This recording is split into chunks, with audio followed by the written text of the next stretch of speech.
Channel subscribe करा, smart बना, नोटिफिकेशनसाठी bell आयकॉनवर क्लिक करा.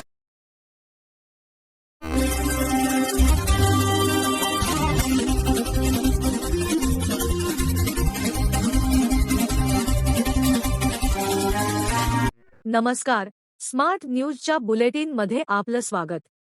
पाहूया आजच्या दिवसभरातील ठळक घडामोडी. गोवा काँग्रेस अधिवेशनात पुन्हा वंदे मातरमचे वादळ. वंदे मातरमच्या मुद्द्यावरून सध्या भाजप आणि काँग्रेस आमनेसामने आहे.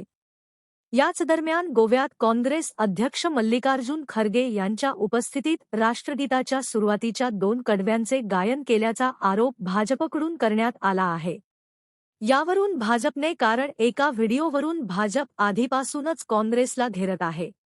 वर निशाणा साधत सोनिया गांधींसह पक्षाच्या नेतृत्वावर गंभीर आरोप केले. स्वातंत्र्यदिनाच्या कार्यक्रमादरम्यान वंदे मातरमचे गायन मध्येच थांबवल्याच्या मुद्द्यावरून भाजप आणि काँग्रेसमधील वाद दिवसेंदिवस वाढत आहे. याच दरम्यान सोमवारी गोव्यात काँग्रेस अध्यक्ष मल्लिकार्जुन खरगे यांनी एका कार्यक्रमात वंदे मातरम गायले. मात्र त्यांनी राष्ट्रगीताची सुरुवातीची 2च कडवी गायली. गोवा काँग्रेसच्या अधिवेशनाला सुरुवात होण्यापूर्वी मल्लिकार्जुन खरगे आणि पक्षातील इतर नेत्यांनी वंदे मातरमचे गायन केले. या घटनेनंतर भाजपकडून काँग्रेसवर पुन्हा एकदा हल्लाबोल होण्याची शक्यता आहे. बेळगाव कर्नाटकाचे या ठरावावरून मनपात गोंधळ. बेळगाव हा कर्नाटकाचा अविभाज्य घटक आहे असा ठराव महापालिकेत मंजूर करण्याच्या मुद्द्यावरून सर्वसाधारण सभेत पुन्हा एकदा गोंधळाचे वातावरण निर्माण झाले. ठराव मंजूर करण्यासाठी विरोधकांकडून जोरदार आग्रह धरला जात असताना मराठी नगरसेवकांनी सीमा प्रश्न सर्वोच्च न्यायालयात प्रलंबित असल्याचे सांगत या ठरावाला आक्षेप घेतला. यापूर्वीच्या महापालिका सभेत सरकारचे नामनिर्देशित सदस्य रमेश सोनटक्की यांनी बेळगाव कर्नाटकाचा अविभाज्य घटक आहे असा ठराव मांडण्याचा प्रयत्न केला होता. मात्र बेळगावचा सीमा प्रश्न सर्वोच्च न्यायालयात प्रलंबित असल्याने या विषयावर नगरविकास विभागाचे मत घेण्याची भूमिका महापौरांनी मांडली होती. त्यानंतर मागील सभेत करण्यात आलेल्या ठरावाला शासनाच्या नगरविकास खात्याची परवानगी घेण्याच्या प्रक्रियेचा भाग म्हणून सभेत चर्चा करण्यात आली. यावेळी नगरसेवक रवी साळुंखे यांनी या प्रक्रियेला आक्षेप घेतला. सीमा प्रश्न सर्वोच्च न्यायालयात प्रलंबित असताना महापालिकेला अशा स्वरूपाचा ठराव करण्याचा अधिकार आहे का, असा सवाल साळुंखे यांनी उपस्थित केला. यावरून सभागृहात घोषणाबाजी आणि गोंधळाचे वातावरण निर्माण झाले. सत्ताधारी आणि विरोधी नगरसेवकांमध्येही जोरदार वादावादी झाली.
मनपातील गोंधळावर शुभम शेळके कडाडले.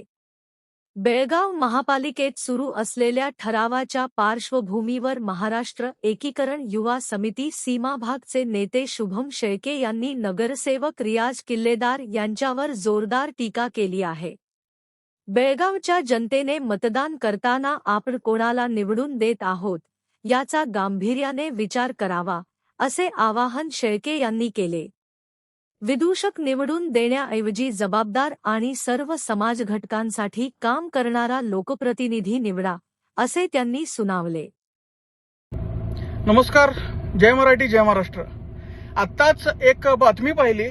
महापालिकेमध्ये रियाज किल्लेदार नावाचं एक माकड येडे चाळे करताना त्या ठिकाणी दिसाले. त्या बातमीमध्ये मला बेळगावच्या जनतेला खऱ्या अर्थाने विचारायचं आहे, तुम्ही कुणाला निवडून देताय? कसली लोक त्या महापालिकेत पाठवालाय? एखाद्या जबाबदार माणसाला मतदान करून निवडून द्या, जो तुमचे कामं करेल, बेळगावच्या सर्वांगीण विकासासाठी सर्व भाषिक आणि सर्व समाजांना घेऊन कामं करतील. असले विदूषकांना तिथं पाठवून येडेचाळे होणार नाही तर अजून दुसरं काय होणार आहे? त्यामुळं मी खऱ्या अर्थानं तुम्हाला विनंती करतो, मतदान करताना जरा तरी विचार करून मतदान करा आणि एखादा जबाबदार माणूस पाठवा, अशी विदूषका पाठवू नका. आणि त्या झुणक्याला मला सांगायचं आहे, बेळगाव म्हणे कर्नाटकाचं होतं, आहे आणि राहील. ते बेळगाव कुणाचं आहे ते सुप्रीम कोर्टात केस आहे, त्यांनी ठरवतील. आणि बेळगाव कुणाचं होतं हे जर तुला खऱ्या अर्थानं जाणून घ्यायचं असेल तर तुझ्या स्वतःच्या बापाला विचार, ते सांगतील तुला बेळगावमध्ये कोण बहुसंख्येनं राहतात आणि बेळगाव कुणाचं आहे. आणि एक महत्वाचं मला सांगायचं आहे, कर्नाटक सरकार तुझी मातृभाषा असलेल्या उर्दू भाषेवर अन्याय करायलाय. उर्दू शाळा संपवण्यासाठी त्या ठिकाणी शिक्षक भरतीमध्ये अन्याय झालाय, शाळांवर अन्याय करायलाय. त्याच्यासाठी काहीतरी बोल. स्वतःच्या मातृभाषेचा तुला आदर नाही आहे तर तू काय स्वतःच्या लोकांची कामं करणार आहेस? उगाच तिथं विदूषकासारखे चाळे करण्यापेक्षा लोकांची कामं कर. धन्यवाद. जय हिंद, जय महाराष्ट्र.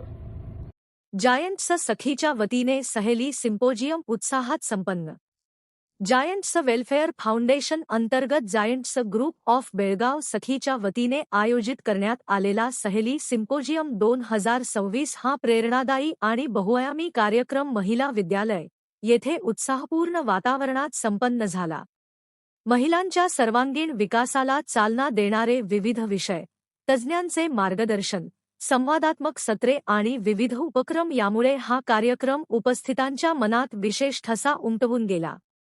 कार्यक्रमाला बेळगावसह विविध ठिकाणांहून शाखाध्यक्ष, पदाधिकारी, सदस्य, मान्यवर आणि मोठ्या संख्येने सखी भगिनी उपस्थित होत्या.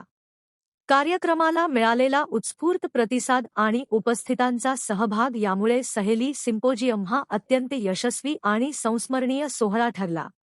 या कार्यक्रमाला central committee member Dinkar Amin, Jyoti Venkatesh, Sanjay Patil, federation officer Sunil Mutkekar, federation 3 आणि 4चे श्रीधन मळीक तसेच फेडरेशन ऑफिसर अपर्णा पाटील यांची विशेष उपस्थिती लाभली. सखीच्या अध्यक्षा सुलक्षणा शिनोळकर यांच्या नेतृत्वाखाली हा सोहळा पार पडला. मराठी माध्यम शिक्षक पदे भरण्याची खानापूर समितीची मागणी. कर्नाटक शासनाच्या शिक्षण विभागामार्फत राज्यात 15,000 शिक्षक पदांची भरती प्रक्रिया सुरू करण्यात आली आहे. बेळगाव विभागासाठी यापूर्वी 831 शिक्षक पदे मंजूर करण्यात आली होती. मात्र 12 ऑगस्ट 2026 रोजी जाहीर करण्यात आलेल्या शिक्षक भरती अधिसूचनेत मराठी व इतर अल्पसंख्याक माध्यमांच्या शाळांमधील रिक्त पदांचा समावेश करण्यात आलेला नाही. त्यामुळे खानापूर तालुक्यातील मराठी माध्यमाच्या 195 रिक्त शिक्षक पदांचा तातडीने भरती प्रक्रियेत समावेश करावा, अशी मागणी खानापूर तालुका महाराष्ट्र एकीकरण समितीच्या वतीने करण्यात आली. याबाबत समितीच्या वतीने बेळगावच्या शिक्षण विभागाच्या उपसंचालक लीलावती हिरेमठ यांना निवेदन देण्यात आले. निवेदनानुसार सध्याच्या शिक्षक भरती अधिसूचनेत बेळगाव विभागातील माध्यमिक शिक्षकांची 240 पदे भरण्याची प्रक्रिया जाहीर करण्यात आली आहे. यामध्ये प्रामुख्याने कन्नड आणि इंग्रजी माध्यमाच्या शाळांतील पदांचा समावेश आहे. त्यामुळे मराठी माध्यमावर अन्याय होत असून याची नोंद घ्यावी अशी मागणी करण्यात आली. यावेळी माजी आमदार दिगंबर पाटील, मुरलीधर पाटील, आबासाहेब दळवी, विलास बेळगावकर, प्रकाश चव्हाण, धनंजय पाटील आदी समितीचे पदाधिकारी व कार्यकर्ते उपस्थित होते. याचबरोबर स्मार्ट न्यूज मराठीचे आजचे बुलेटिन इथेच संपले. धन्यवाद.